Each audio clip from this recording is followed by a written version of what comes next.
Shalom, shalom. Shalom. Good to see everyone. John, how was the social distance davening on Shabbos? Interesting. It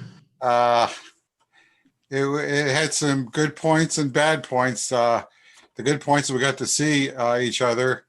The bad points is I don't like being away from my Torah. It's like I can't touch it, if it doesn't feel right. I'm with you. It's strange. As a woman, I can relate. Yeah, Naomi, exactly. Yeah. How was it for you, Naomi? Well, like John just said, I was glad to be there. I was happy to see everyone looking well. Would have liked to see more people, but I think if that's the best we can do right now, I think it's it's a good thing. Mm-hmm. It's a start. Yeah. I think for someone who needed to say Kaddish, it would have been very important. Right. Yeah. Exactly. Hi, Rob. Hello, Rabbi. So we'll just see what comes next, Rabbi, right? I don't know. Yeah. We're not going to do it this week, but we'll reevaluate next. Well, I think it went pretty well, and I'm looking forward to a vaccine, but it's possible that it may be some time until we can officially allow on the premises in less than 6 feet space between parishioners. There are still cases, positive cases. True. And people are being very sloppy. Exactly. We're going to get started, and we're going to start with the usual weekly verses of Tehillim, chapter 119, start in the Hebrew. And V'vo'onu chasadecha Adonai chuascha kimrasecha v'yenech chorfi davar ki batachti b'dvarecha ve'al tatzel mipi davar emes ad meod ki limishbatecha yichalti v'yashmer Torah ascha tamid le'olam v'ed v'ashalcha barakah v'darashti v'adabra v'dosecha neged malachim v'la'evash v'ashtasheh v'mitzusecha asher ahavti v'asa kapai v'mitzusecha asher ahavti v'yasicha b'chukecha. And now together in English. May kindness befall me, O Lord, your salvation according to your word, and I shall answer a word to those who disgrace me, for I trusted in your word, and do not take out utterly from my mouth a word of truth, because I hoped for your words, and I shall keep your Torah constantly and ever, and I shall walk in widely accepted ways, for I sought your precepts, and I shall speak of your testimonies in the presence of kings, and I shall not be ashamed, and I shall engage in your commandments, which I love, and I shall lift up my palms to your commandments, which I love, and I shall converse in your statutes. Hashem, answer our prayers. Quick reminder that less than 24 hours left to the Grand Unity event tomorrow evening in Rebbe ahead of his yard site with a whole collection of speakers, practical wisdom for positive living from some of the world's most famous Jewish speakers, ranging from Jonathan Sachs to President of Israel, Reuven Rivlin, and some inspirational video presentations of the late Congresswoman Israel's Wounded Heroes. I really hope we can see you all there, and thank you, Naomi, for being on the... We are going to start today with... My pleasure, Rabbi. Thank you. May we always get together for good things. We are going to start today with the question of why are the Jewish people called the chosen people? Isn't that kind of a racist thing? And we're going to start with that, and we're hopefully going to get through two other questions today about free choice and why slavery is permitted in Judaism. And then my plan is to revisit the question that was asked 2 classes ago about burial. Why is it that Judaism doesn't allow Jewish people and non-Jewish people to be buried together? So I did some research, and I came back with some good answers, and I'm looking forward to sharing that with you at the end. All right. So our first question is something that probably has occurred to you and many, many Jewish people, especially in today's day and age. While we're familiar with the expression, the Jewish people, the chosen people, it's not one that's that's popular, that's our favorite. It kind of rubs us the wrong way. Many Jewish people dislike this expression. It makes us feel uncomfortable. First of all, it reminds us of another nation or another race that like to call itself superior, and the negative connotations that have. And typically, in our worldview today, when somebody thinks that they're superior, usually it comes from a place of ego, and it doesn't lead to good things. And hence, when we quote Judaism, we reference Jewish wisdom telling us that Jewish people are the chosen people, it does rub many people the wrong way. Now, one of the things that I would want to put out in advance is that Judaism is not a race. Judaism is not a culture. Judaism brings together people from many races, because Judaism is more of a family.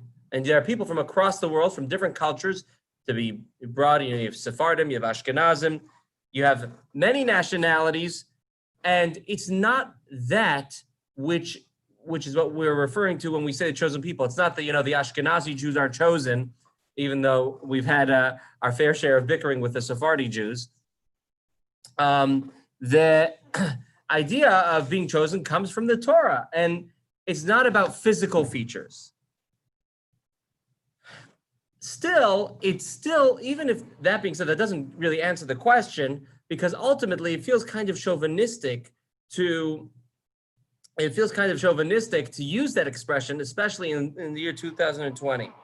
So what does it mean? What does the Torah mean when it says that the Jewish people are a chosen people? The thing we have to get clear off the bat is that we're talking about something spiritual, because superiority in culture and in race, that's something which is toxic, and that's something that could be dangerous in our society. So we are for sure talking about something which is spiritual. So let's go right into the source, and let's take a look what the Torah says when we say one of the earliest quotes of Hashem saying, "I am going to choose you as a nation." Text number 4a on page 147. You have seen what I did to the Egyptians, and how I bore you on eagle's wings, and I brought you to me.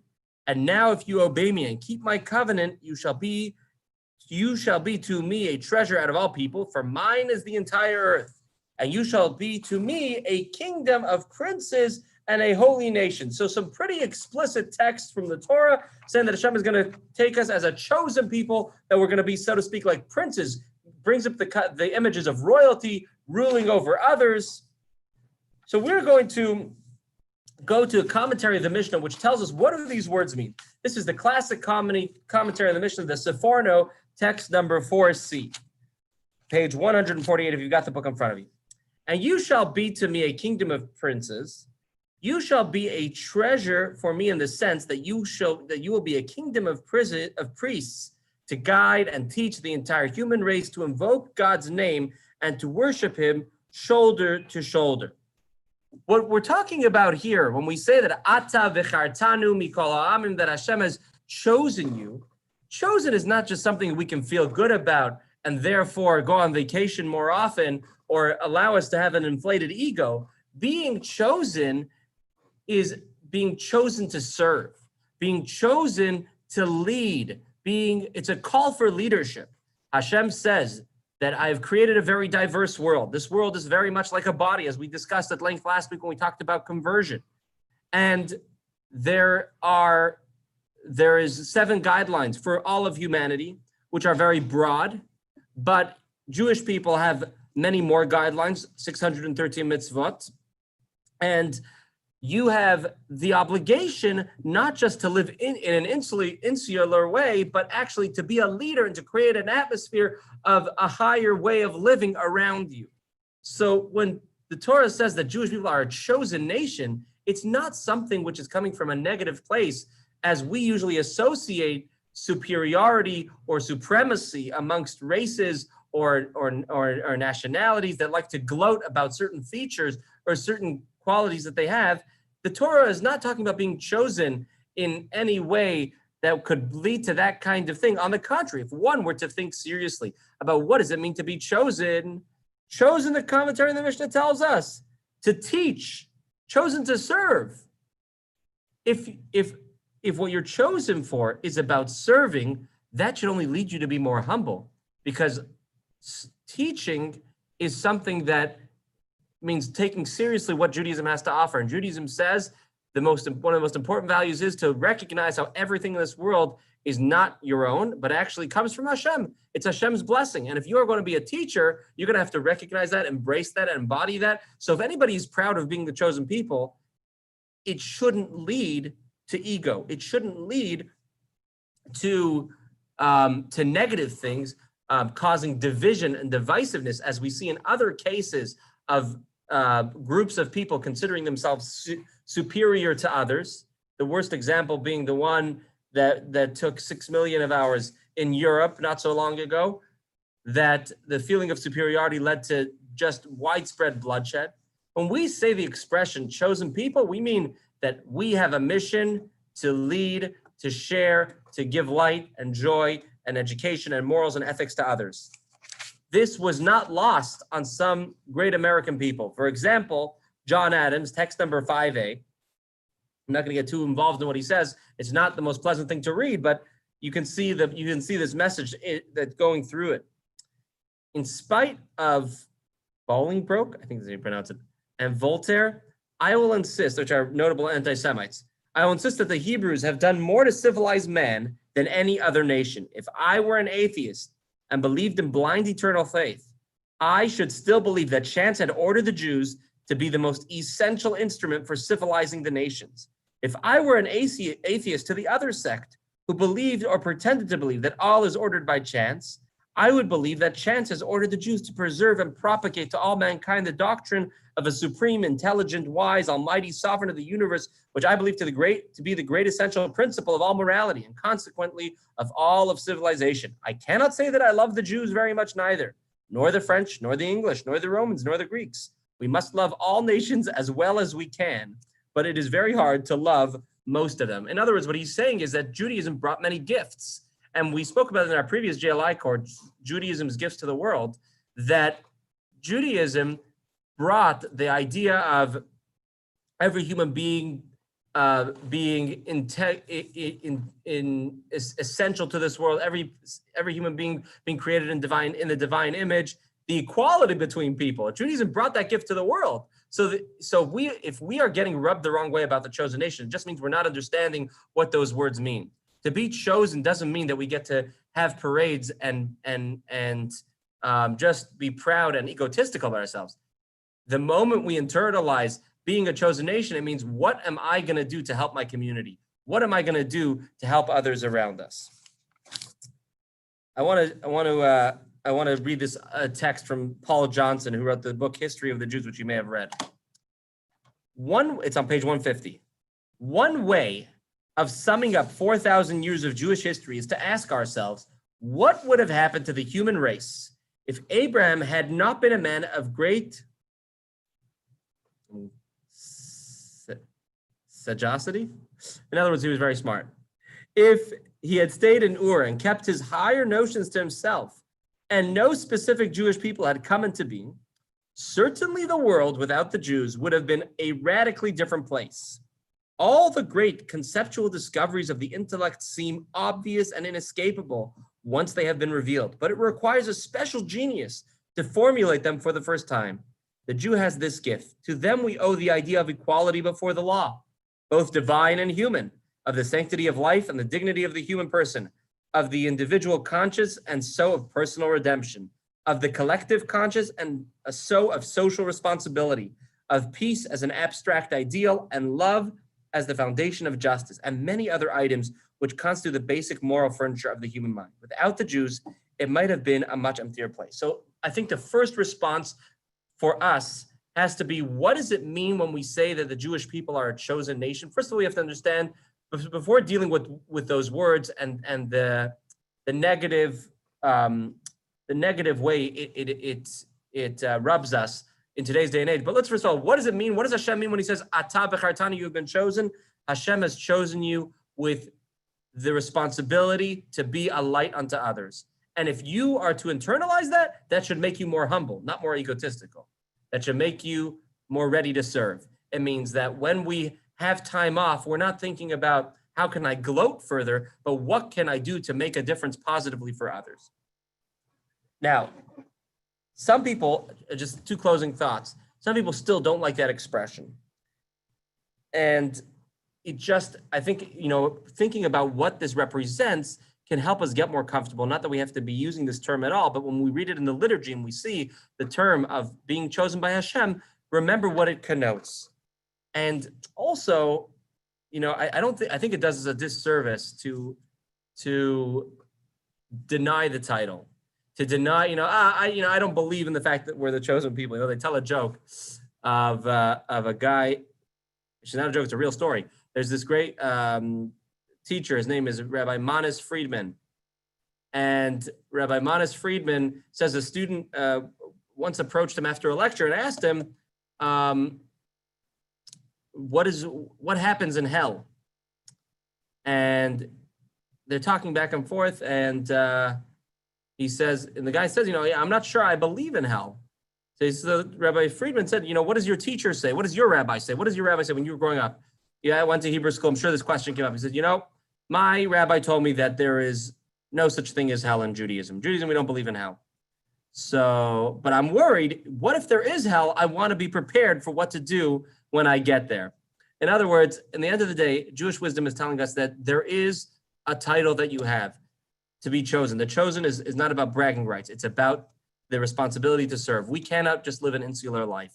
So whether we want to use those words or not, the message of this question is really about embracing the fact that Hashem gave every single part of the body a critical piece, a critical part in bringing this world to better times ahead. And every nation and every individual plays a critical part. We don't know what every single nation's unique role is, but we cannot exist without any of the human beings that live on this earth. However, we have the responsibility to play an active role in influencing others to live a more upstanding, kind, moral, and ethical life. And with that, I'd love to hear any comments or questions. Feel free to unmute yourself. Good evening, Rabbi. Hey. I'm having trouble getting a continuous signal, so if I'm coming up broken, it's my internet, I guess. I want to thank you for the book. It's a lot easier to follow reading it than hoping about it. Okay, great. But I heard a story 20 years ago. It was a very good story about a group of Jewish people who settled up in the northern part of Alaska. You may have heard the story, you probably have. And the problem was to get them the food because they were very selective, of course, in their kosher dietary. And once a month or once every 3 months, they would fly a supply of food up to Alaska, feed them. And they were referred to as the frozen chosen. True story. Oh, yeah. Heard about that group. I did hear about that. Because what they've done is they shared their beliefs, their ideas with other people. And they became accepted among the locals in Alaska. They didn't know they weren't taking charge. They were just literally assimilating and letting people assimilate to the extent that they all had to survive a winter and they all needed what they got and so on and so forth. But I always thought about that. The frozen chosen story is just the epitome of how Judaism is looking for the same, not the superior role, which is what we're often, like you said, we're cast as. Exactly. And I think that comes from the other, how do I say this without being racial now? Non-Jewish people tend to think in terms of ranking. They don't think in terms of how do I get equal with everybody? Whose turn is it at the top? How's that way of putting it? We don't look at it that way. So well said. It's not a Jewish thing. We don't talk like that. And this is a good reminder to address this question. If we've ever thought about, it's not really a pleasant word to use in our times. It's not about the way it's translated in the Western world. It's about reminding us that Hashem gave us a mission that never ends until we pass, which is to be an influence for good to the world. Thank you, Ira. The idea of the chosen people, though, has been used against us because that we think we're the chosen people. So even in terms of anti-Semitism and everything that comes back, the words come back. I don't think it's understood the way you presented it, but that we think that we're more special than others. That's just the perception in many cases. That's one. But two, what's also amazing to me is that Well, what we have given, or what Judaism has given to the world, has given the three major religions. It's given the Ten Commandments, which is used by the whole civilization. It's given the Bible, which is also the Christian Bible, the beginning of the Christian Bible, and then they added the Old Testament, New Testament to the Old Testament, and it's also used by Islam.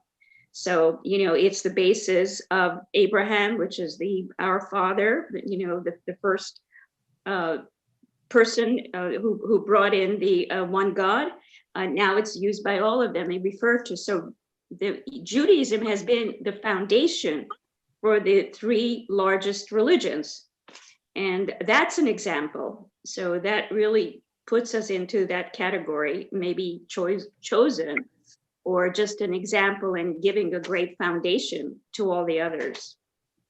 Beautifully said, because we could go on and on about gifts that have come from the Jewish people, and whether this was within our choice or not, but the major religions came from it. And subconsciously, we have this in our DNA that we would like to make things better around us, make things change around us.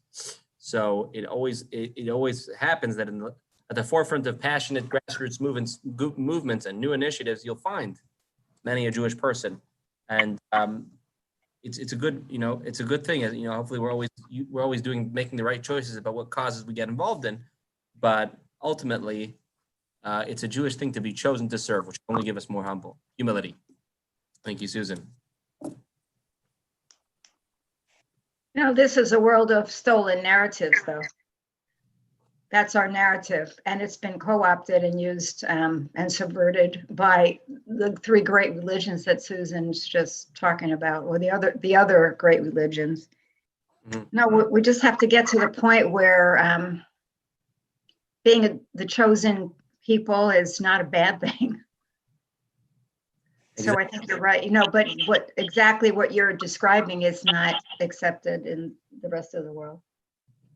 Exactly, and it's not necessary for us to use the word again and again, but if for us to appreciate it on our own can help us appreciate what it represents and help us live more in line with that. And if we're making positive change around us, then we know we're getting it right.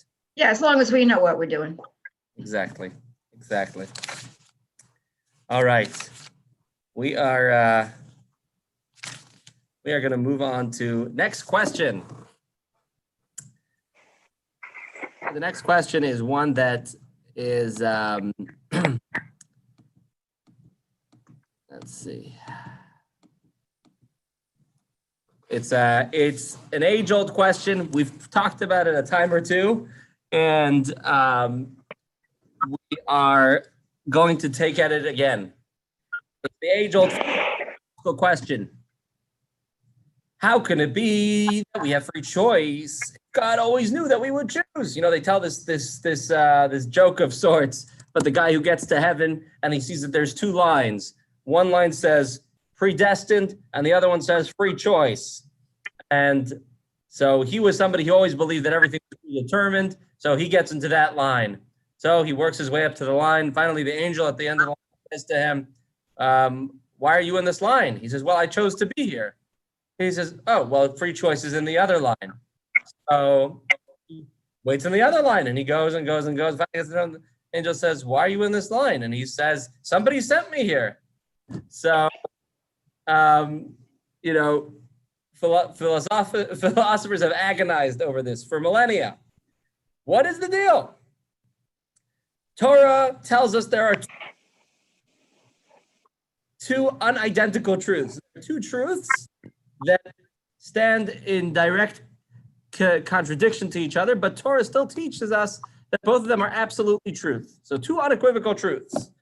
The first one is that the Almighty Hashem, when we talk about God, Hashem is all controlling and all knowing. Hashem knows everything that goes on in this world. Second of all, the second thing that we consider to be an absolute truth is that every human being has free choice. These two truths seem absolutely incompatible with each other. We had a course a few years ago. It was called What Is? Course of What Is. And we talked about, for 2 hours roughly, about the question of the contradiction between free choice and Hashem knowing everything. And today I'm going to try to get the answer out in 10 minutes. But what it does teach you is that really, to do justice to the subject, we need at least 2 hours. However, we are going to take it from a unique look today, and we are going to try to get some good insight on this in roughly 10 minutes. So, Torah says that when you go through life and you make choices, those are real. And it says that Hashem is all controlling. That's also real. How can the two absolutely work together? So we're going to give 2 answers, but I'll give you a little spoiler. The second answer is going to be that we really don't understand it. We really won't be able to understand it. But we're not just going to give up, because in Judaism we always question, and we are going to say that we don't understand from a higher point of view. Granted, in the time when we gave this course, we did go in a pretty long dissertation, and we said that we don't know, but from a very, very informed point. So here's a classical answer. We're sitting here on Zoom, and I can see what you're doing.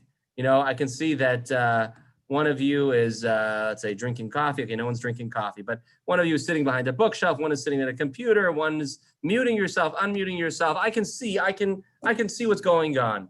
So I see reality as it's unfolding. I didn't force you. Just because I see it doesn't mean it has to happen that way.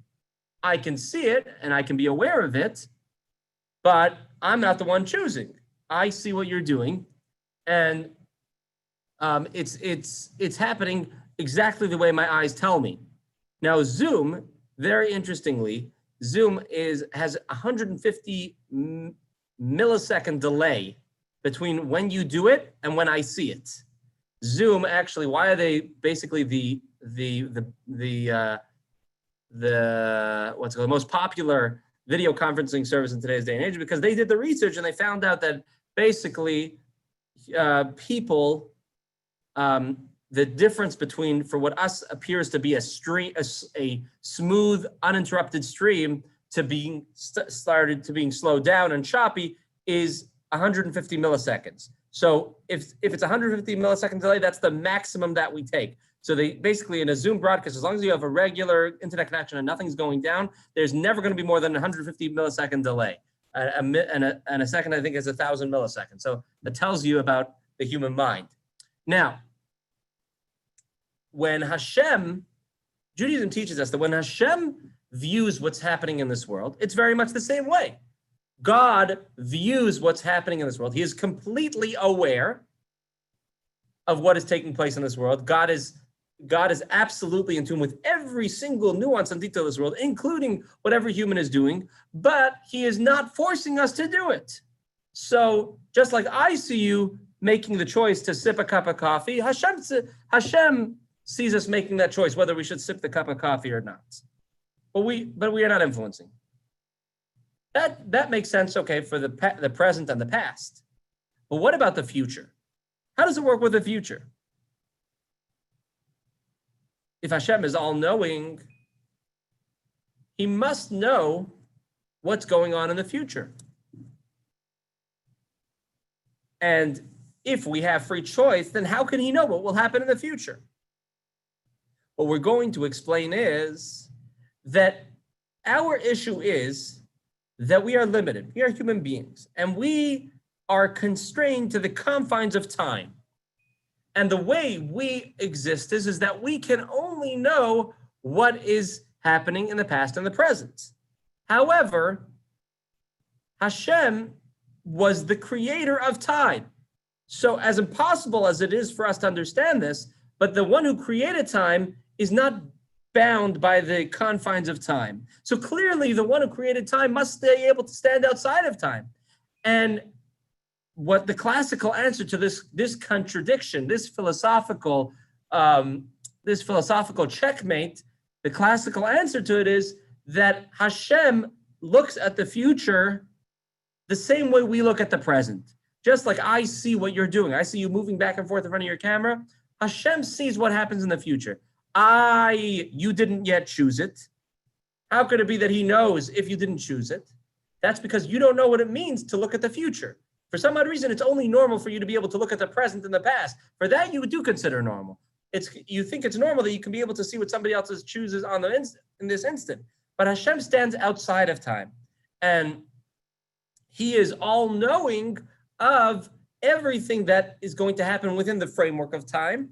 And that if a being can stand outside of time, he can also stand outside of time in a way that whenever you choose it, that will be in his knowledge, so to speak. But he's not forcing you to do it.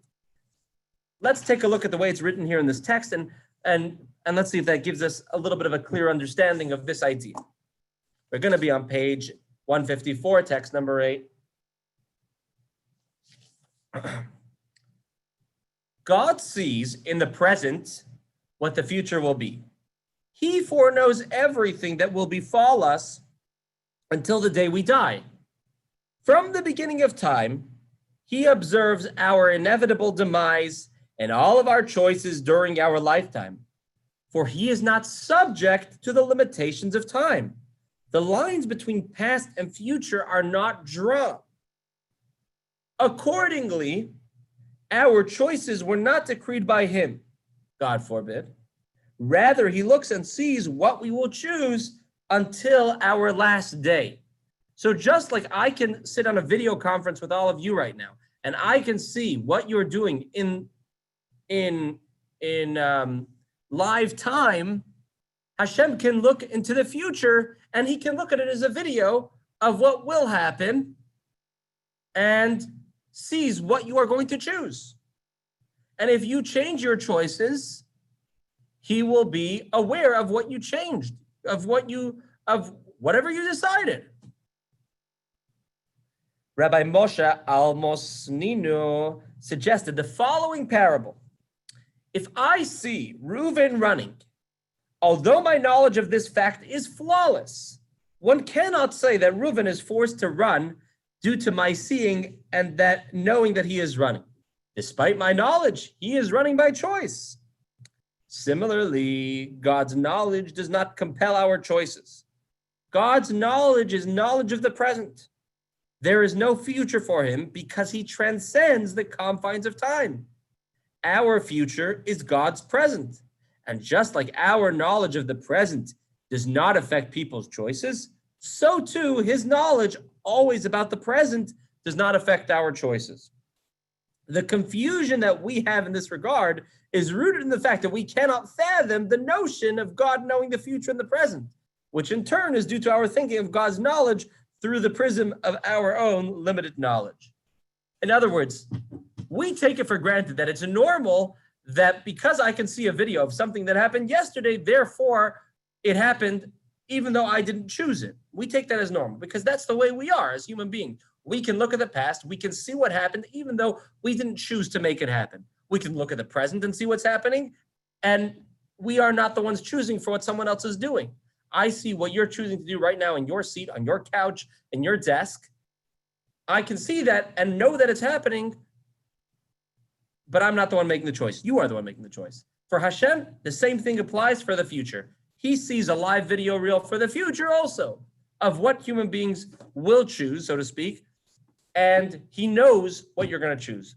Why? Because God exists outside of the confines of time. For us, everything needs to be in a time. Everything has to have happened or will happen. Everything has to be scheduled. Hashem can't exist outside of time. What does it mean for something to exist out of time? We don't know. We don't know what it means because we live within the confines of time. But if Hashem were to be bound by the confines of time, that would be limiting Hashem's capabilities. Time itself is a creation. So the first and classical answer in Judaism of how do these two truths coexist is that Hashem exists outside the confines of time. And just like I see the present and I see what people are doing, even though I'm not controlling them, Hashem sees the future, even though he's not controlling them. By the way, I should mention that one might say, I'll hold off with that thought. Now, what's the problem? What's the problem with this? The problem with this is that this response is kind of superficial. It's kind of still seeing things through human perception. And the reason is because Judaism says that Hashem's knowledge of what happens is not knowledge of something happening outside of himself. Everything that happens takes place, so to speak, within Hashem, within God. In other words, when God knows what's happening, it's because he knows himself. If you know what's going on with parts of your body, it's not because something is happening outside of yourself. It's because that's part of you. You know it with a level, with a depth of knowing deeper than any way you could know what's going on with someone else. There's just the inherent way you know your own aches and pains, the way you know your own inner workings. There's something deeper to that than any way you can understand what your spouse, your loved one, your child, your friend is going through. Because ultimately that's outside of yourself. They can explain, they can talk, they can act out what they're going through, but nothing compares to the way you know yourself. And when Kabbalah, especially, and many of the great Jewish halachic teachers and writers were themselves Kabbalists, so this knowledge was considered basic, that the way Hashem created the world is that God is absolute. God is the only real existence. And God within his own existence contracted an area where physical life can exist. But what does it mean to say that Hashem really is not predetermining everything? How is that possible? Everything that happens is within Hashem. It's within. How can we say that something is existing outside of Hashem, and Hashem is conscious of what's happening? It's a much deeper contradiction than we can think. In other words, it's a very pleasant explanation if we can understand the first answer that I said. Okay, just like I know the present, Hashem knows the future. You know, that's something that's a cool added feature that God has. But again, it's limiting Hashem to our prism of time, of understanding. Hashem is the ultimately the only real absolute existence. He allows this world to exist. How can it be that we can make decisions that, so to speak, are outside of his control? Let's take a look at the way Maimonides talks about this.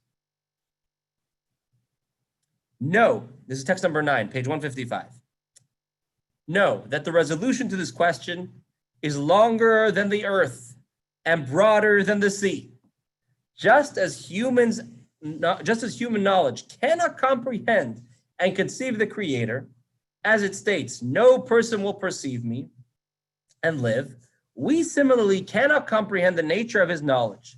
This was the intent of the prophet's statement, for my thoughts are not your thoughts, nor your ways my ways.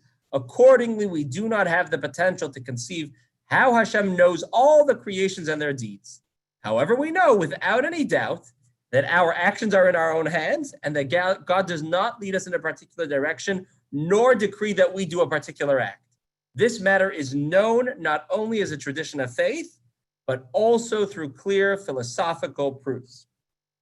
In other words, what Maimonides says is, listen, there is no way we can fully comprehend this. This is something, one of those things that a human being's mind cannot comprehend. It's beyond our capacity.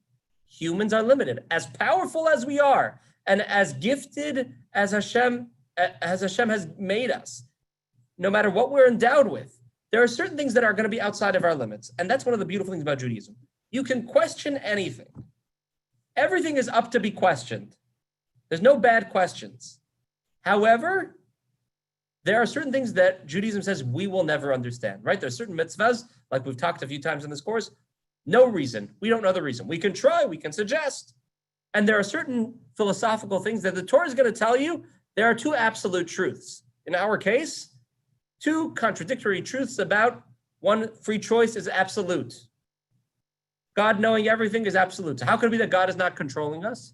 it's not possible for us to understand. We're limited to the way we understand when we perceive things. But Maimonides is telling us that first answer that we said itself is flawed because it's looking at things through the prism of our thoughts.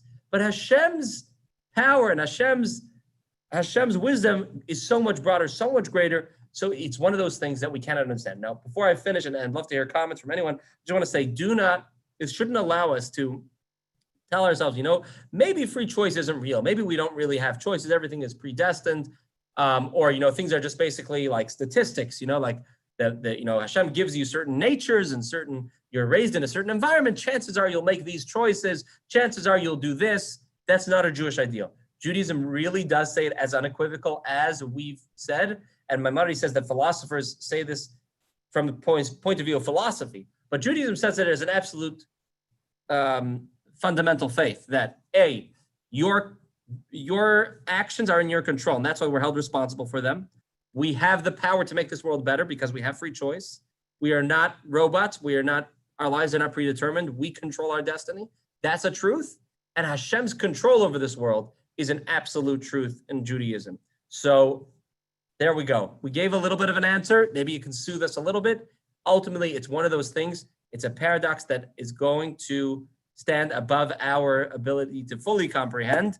But at least we can have a little bit of food for that. I'd love to hear any questions, comments before we go further.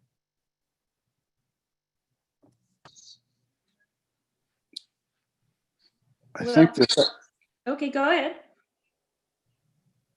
I think this idea of control is an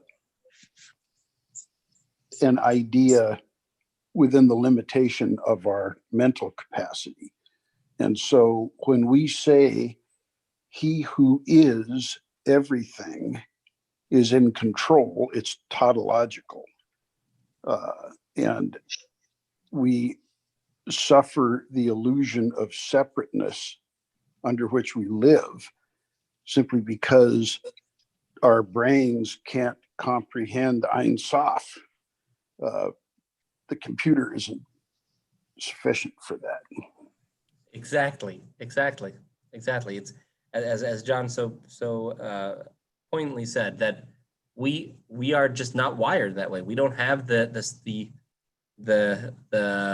operating system to be able to comprehend that. And it's kind of like a beautiful thing about Judaism that if we believe that God was just like a more powerful human, that, then it'd be kind of limiting. One of the beautiful things about Judaism is that it's so different than the way the tribes of ancient times looked at their gods being, basically superhumans. Hashem is above us. Then there's going to be things we're not going to understand, but that's what makes it beautiful. We are connecting to the divine and something that's so much greater outside of us. Go ahead, Susan. Well, God is absolute and we're limited.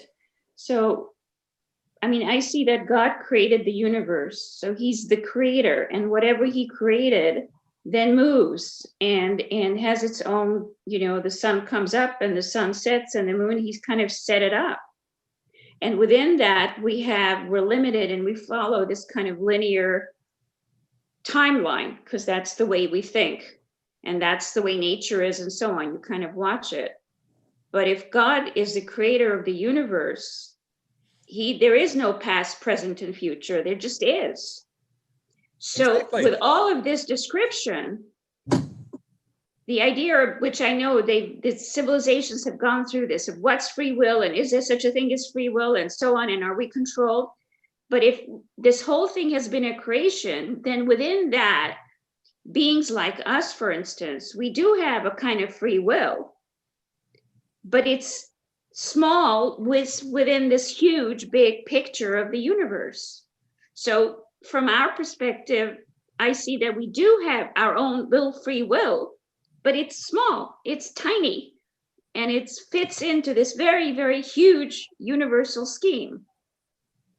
It's very interesting because on one hand, the vastness and greatness of Hashem it's impossible for us to fathom. We cannot imagine it. No. On the other hand, what the Torah tells us is that our choices is what it's all about. In other words, the choices we make is what God set this whole system up for anyways. So all the spiritual worlds that exist, the Kabbalah will teach you about. At the end of the day, it's not about them. It's about what is this human being in Olympia, Washington, going to decide between doing the right thing or the wrong thing. And our Judaism says that your choices make all the difference. Maimonides gives this analogy. He says a person should always look at the world as if it's right now on an equal scale. And their action, the equal scale of good and bad. And your action, your decision can tip the scale either to the side of good or to the side of bad. I know that's pretty intense, but Maimonides gives an analogy for us to understand that Hashem really values our actions, which is one of the amazing things it's impossible for us to understand. Hashem, on the one hand, is so much greater than what goes on here, so much more vast. Yet it's all about us. Somehow it's all about us. But it's set up in such a way that we have the freedom to do different things and to have free choice, but it's been set up as such. Right. So we're part of this great big scheme that's been set up so we can do it, right? Exactly. But so does that mean that we are completely irrelevant, or that we're intimately and ultimately all powerful? We are writing Hashem's script. Which is it, or both?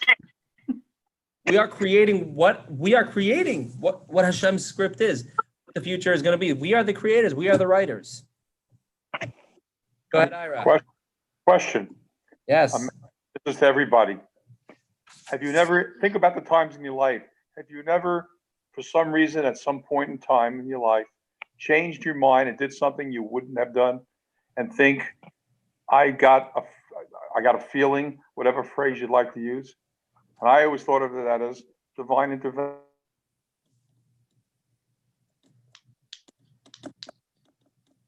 Or free choice. Or I messed up completely.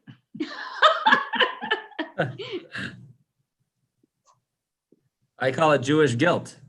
Talking about. Ira, thank you. We're going to go on. We have just 12 minutes, and I'd love to do the one more question. And then, Too philosophical, Rabbi? I'm sorry. You cut out there for a minute. It was hard to hear you. Oh, was that too philosophical? I'm sorry if I got too philosophical. No, that was great. Thank you, Ira.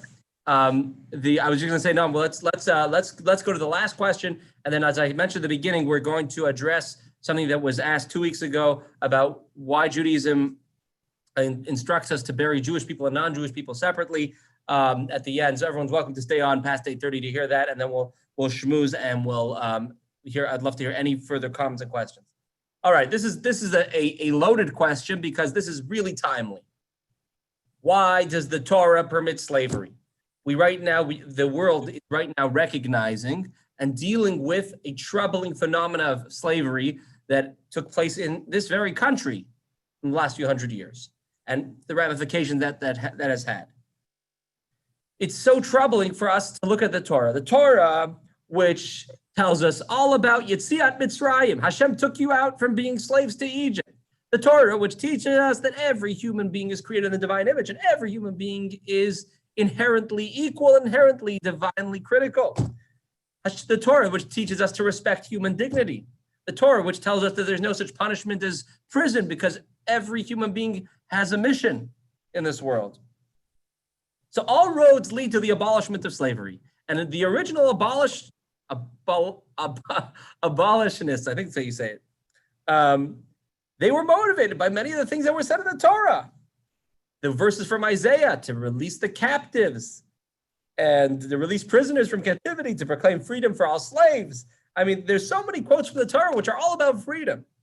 So it's no question that this is something which really troubles many of us. How could the Torah have slavery? First of all, the first thing we have to explain, the Torah there's no mitzvah of slavery. The Torah permits slavery. Okay, that's the first thing. It doesn't make it better. Just there's no mitzvah that you should have slaves. This was not something that, you better do this. You better own slaves. This was actually something that the Torah permitted. If you want, here is how you go about it. Here is the rules. that this is how you have to hire, this is how you have to treat your slave, this is how when you're supposed to let your slave free, etc. But still, if it's wrong, it's wrong. Why would the Torah permit it? Okay, we're going to give two answers. The first one is more of, I would say, like a basic answer. And the second one is a very powerful answer. And but one really kind of feeds off the other. Okay. There are two kinds of slaves which are talked about in Jewish wisdom. We have Eved Ivri, the Jewish slave, and Eved Knani, the non-Jewish slave. Now, the Eved Ivri, the Jewish slave, we're not going to talk about it today because really that's not really what we call slavery. The images that we conjure when we say slavery is not the Eved Ivri. The word for Eved Ivri, the Jewish slave, would be indentured servant. So there was very extreme cases of when a Jewish person was allowed to enslave another Jewish person, and we're not going to talk about it right now, but it's definitely not slavery that we're troubled by. But it does allow people to have slaves, non-Jewish slaves. Now, here's the thing. Torah teaches values. Torah has a blueprint for humanity. But one of the things that many Jewish books of scholarship explain is that Torah only gave mitzvot and guidelines that people would be able to actually live by. In other words, the Torah was never going to give you a mitzvah that you have to jump up to the Empire State Building, because it's not possible. It's not possible for human beings to do that. Maybe train yourself, maybe work at yourself. That's not normal for a human being to do. If it's something that a human being can't do, the Torah is not going to make it mandatory. Now, there are certain things that the Torah says these are ideals, these are values, and the Torah was given to the Jewish people at Mount Sinai 332 years ago. Times have changed, and certain norms have changed. Torah is eternally true, and Torah has given values that stand eternally, but sometimes the Torah gave space for the practical realization that it's going to take time for people to be ready to live by that ideal naturally, all the time. So when the Torah permits, again, that's why it's important to remember that Torah permitted slavery. We have to remember, what did the world look like then? If you were to tell a nation 3,332 years ago, you are not allowed to have slaves, the nation, that's a mitzvah, she'ein hatzibur yichodim lamod bo. The expression is that the congregation cannot stand by it. I'll give you like a funny example of this. In the laws of Shabbat, really a person is not supposed to be shoveling their snow. You're not supposed to be, you're not supposed to actively defrost things from solids to liquids. So technically, when you walk in the snow, you're doing things with your feet to the snow, right? So technically, it might be forbidden on Shabbat to walk in the snow, but Jewish law says that it's not possible to exist without walking in the snow on Shabbat, right? There's certain things that are not possible. In the world that existed at that time, Everybody had slaves. Everybody had slaves. That was the economy. That was the way the world functioned. People lived their lives knowing that they were going to be slaves. That was the only way they lived their life. There wasn't a way to get things done. There wasn't a workforce the way we have workforces today. And humanity, so to speak, this basic answer tells us, was not ready yet to live at the level that everything will work without slaves. So for the Jewish people to take Yiddishkeit seriously, the Torah says like this: if you're going to have a slave, this is the way you have to do it. And mind you, what are all the laws about slaves in the Torah? They're about how you have to be compassionate to your slave, how we're not allowed to be at all violent or condescending to our slaves. There's the rules in the Torah. I mean, what's the Torah? The short Torah, which is basically includes only a limited amount of teachings.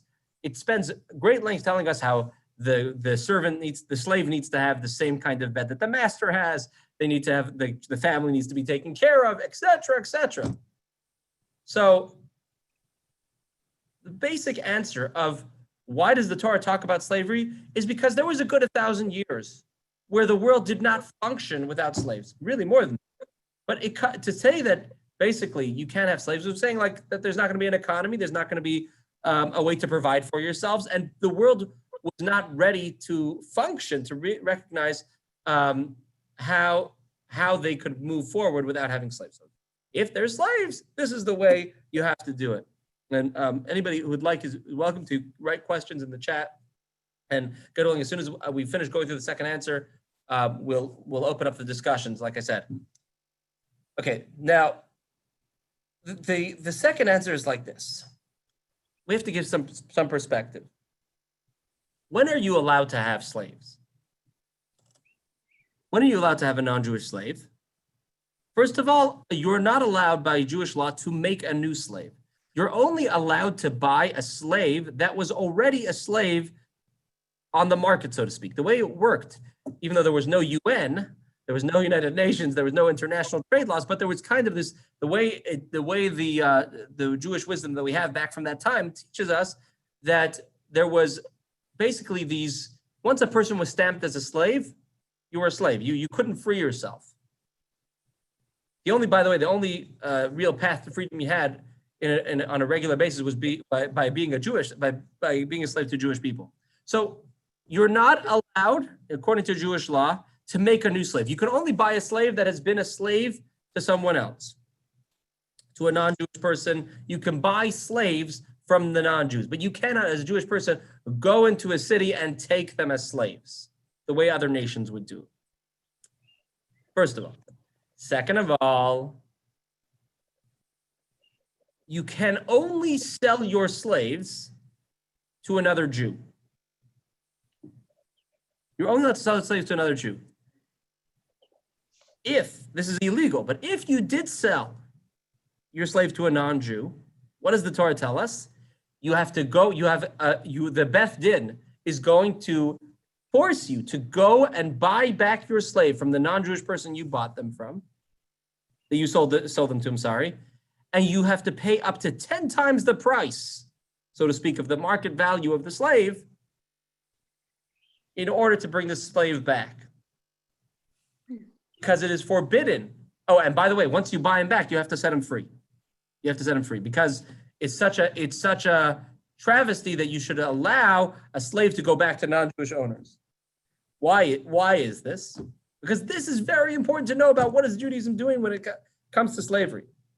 The rest of the world, and like our world is addressing right now, the ramifications of what used to exist was abhorrent. What the rest of the world was awful to their slaves. Torah has all these guidelines about how you have to be compassionate and to respect your slaves, and you have to give them good accommodations. You're not allowed to hit them. You're not allowed to beat them. I mean, this is basics. This is back in those times, everybody was beating their slaves. Your slaves are allowed to work for you, but you have to have compassionate structures of work. Through the fact that Judaism permitted slavery, this was a pathway to give compassion to people who had been enslaved in very, very cruel circumstances. Only through the Jewish way of slavery was there a path for people to come to better times when they have been enslaved. Because once you were enslaved in the non-Jewish world, there was no way you would ever be able to take that stamp off. And the circumstances of slavery were terrible. The way slaves were treated generally was terrible. Let's take a look at a couple texts, which is going to explain this powerful stuff. Text number 10a on page 157 from Rabbi Samson Raphael Hirsch, a great German Jewish scholar. The consideration of certain circumstances is necessary to correctly understand the fact that the Torah presupposes and allows the possession and purchase of slaves from abroad to a nation itself just released from slavery. Like we said, we ourselves were slaves in Egypt. No Jew could make any other human being into a slave. He could only acquire by purchase people who by then universally accepted international law were already slaves. But this transference into the property of a Jew was the one and only salvation for anybody who, according to the prevailing laws of the nation, was stamped as a slave. Further, text number 10b, page 158, says like this. There are those who scoff at the Torah of Israel for its permitting the purchase of a Canaanite slave. But had these scoffers been wise, they would have understood that this purchase was only permitted regarding those who were sold to their brothers as slaves. The purpose was to save them from their Canaanite brothers, who would work them cruelly and subjugate their bodies to the point of death. That's the way slaves were living back then. With this, we can understand the Talmudic law that if a Jewish master sold the slave to an idolater, the master would be forced to buy him back at up to 10 times his market worth, write him a writ of manumission, and let him go. In other words, let him free. The Torah of Israel did not permit even the servitude of a Canaanite without setting many strict limitations for the benefit of he who had been sold into lifelong bodily servitude, having fallen into the hands of his Canaanite brothers. This saved him from the abusive domination of his body and soul and transferred him to the hands of Israel, who would treat him kindly and compassionately. You know what? One of the most amazing things that Judaism has with the laws of slavery? Judaism never had a Spartacus. Judaism never had a revolt of slaves. There is no record in Jewish history of slaves rising up against their Jewish masters or Jewish owners like they did in other civilizations. Take a look at this text number 11. Is 18th century Jewish scholar. There is no society in the world in which slaves found such kindness and love of humanity as in that of the Jews. Aside from the decisive proof implicit in the laws himself, and aside from the heart-capturing deeds of kindness and compassion described in the Talmud, whereas one thing that verifies the true nature of our claim in the best way, that is seen in the fact that in all of recorded Jewish history, one does not find even the faintest trace of complaint from slaves, nor even the smallest attempt at an uprising against their masters, when at the same time there was revolts that caused devastation of their lands. As crazy as it is to think about this, the fact that Judaism had a place for slavery actually brought better lives to the slaves of the time. Through the fact that Jewish people were able to buy slaves on the slaves market, that enabled them to have a better future. That was a very high form of compassion to people who otherwise would have been enslaved by their brethren. So, of course, Torah does not command us to have slaves. That's for starters. It's something which was permitted, and at a time, day and age when slavery was a thing, and the world hadn't yet progressed to the point that to realize that slavery is abhorrent. We ourselves were slaves in Egypt. We would never want to do that to somebody else. Judaism actually served as important and critical messengers to give a better life to people who had suffered very much from misfortune. I would like to conclude, but I'd like to, before just opening the floor, I'd love to hear everybody's comments and questions. I just want to address something which we was asked 2 weeks ago about why does Judaism instruct us that Jewish people and non-Jewish people be buried separately? There's a few perspectives I found in my research, and it was quite illuminating. There's the personal relevance, there's the relevance to us as a nation, and I'd like to share both of those ideas right here. So the first thing about burial is that when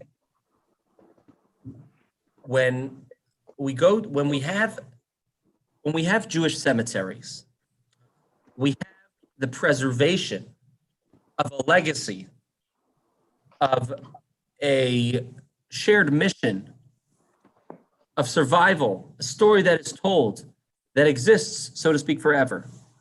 And for starters, if there was no way to formally set up a Jewish cemetery, in other words, guidelines of that we should be buried in a certain way, there would be a whole piece, so many links in the chain of our history would be lost for all time. So that's sort of interesting things. Just interesting remarks I read in some certain books about the fact that there's a certain preservation of who we are as a people that continues midor lador by the fact that there is a concept of Jewish cemetery. Imagine if there was no Jewish cemeteries, what we could look back at for inspiration. But most importantly, and this is where what's really the power is at, is that, like we explained and we mentioned earlier today at the beginning of class, we use every human being as having a critical mission in this world. We are all part of one body. And our distinct mission unites us with those who share the mission with us. Non-Jewish people serve Hashem in a certain way, following the guidelines of the 7 universal laws of Noah, and Jewish people have the instructions of the Torah to follow. Now, when the Torah tells us the commandment of giving a person burial as the end of life treatment, so to speak, it says, Afar ata, the el ha'afar tashuv. In other words, you were taken from the earth. You are created from the earth, and you should return to the earth. And Jewish wisdom explains that that what death marks is returning to our source. And the burial process affects that very much. We return to our source by the way we are handled in the end of life. Our body is the vehicle through which we accomplish the divine mission that we are tasked with. Our soul on its own, as it continues to live on outside of our body, has no way to accomplish our unique divine mission. The body is that holy vehicle that has made all those good choices to make this world a better place in the unique way that we were tasked with. And that vehicle being treated in a particular way has to be exactly in line with the way of our mission, with the source that we came from. And because metaphysically, spiritually, Judaism teaches that there are different nuances to the soul of one who is Jewish and one who is not Jewish, therefore, it would be offensive to the one who has passed, that their afterlife experience, so to speak, for them not to be surrounded by those of a similar source and those who share the same mission. Which is why Torah puts extreme value on what we call Kever Yisrael, that a person who passed away should be buried specifically in Jewish cemetery, and specifically with people that they share the same mission with, because that is going to help in the experience of the soul thereafter. As they return to the source, El Ha'afar Tashuv, you're going to return to your source. That transition needs to happen with people who are the same mission, to the point that we as a people go to extremes to receive bodies back. And we have very modern example of how when Jewish soldiers are lost in battle, the Israeli government will negotiate tremendously to get the remains of a Jewish soldier. And we'll even give back live prisoners in order to receive the body or the remains, sometimes just the remains of someone who has passed. Why? Because it's such a core Jewish value to give the one who has passed the basic respect. They should have an easy and pleasant transition to the next world. And the way we treat them physically does affect them spiritually. So that was some of the insights that I found. I will mention that if there is an extreme circumstance, for example, it's a good idea to check with a halachic authority. And what I know that someone in our community has done here in the Jewish section is that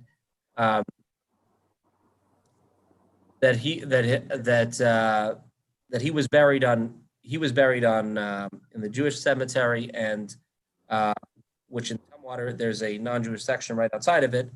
Life has a spot right adjacent to him, but there's a 6-foot distance, because that's what the Jewish law says is so to speak, makes the separation between one cemetery and the next. It was normal, it was common practice that Jewish cemeteries were right adjacent to non-Jewish cemeteries, but a 6-foot distance is what marks the difference between one cemetery and the next. And therefore in Israel, also on Har HaMenuchot, which is a mountain upon which tens or hundreds of thousands of people are buried on, also has a section for people of no religion, of Israeli citizenship, and there's just a simple space between that and people are buried right there. Anyways, thank you so much for having me tonight, and I'd love to hear any questions or follow-up comments about anything we discussed here tonight. I'd like to ask Ira something. Ira, when you were wondering about divine intervention, if there was such thing, were these moral decisions, or were these, like, I didn't go down that road and the bridge collapsed and it saved me? Or was this a time when there was, a moral decision to be made? Actually, it happened at different times, different places. There were times when I made a decision, and after I made it, I said, now, why did I think that? I don't know. I honestly can say I know my usual way of thinking and patterns. And I noticed I did something I normally wouldn't have done. And I cannot figure it out. And I assumed I was inspired to think differently at that moment. It wasn't necessarily avoiding a crash of a plane or a bridge falling down, as you've said. I just feel I made a decision for a reason. And most of them, I would say, looking back in retrospect, were good ones. I can't say statistically that, but I think I had a reason for feeling the way I felt at the time. And I don't understand it. I'm telling you, I do not have an answer to the question. I wish I did, but I don't. I'm limited to space and time. How is that? Yeah. So my question was, were these decisions regarding good and evil, or were they just decisions regarding mechanical aspects of life? Or does that make sense? No, it does make sense. Sometimes they were emotional decisions. Sometimes they were physical decisions. I decided not to go someplace, and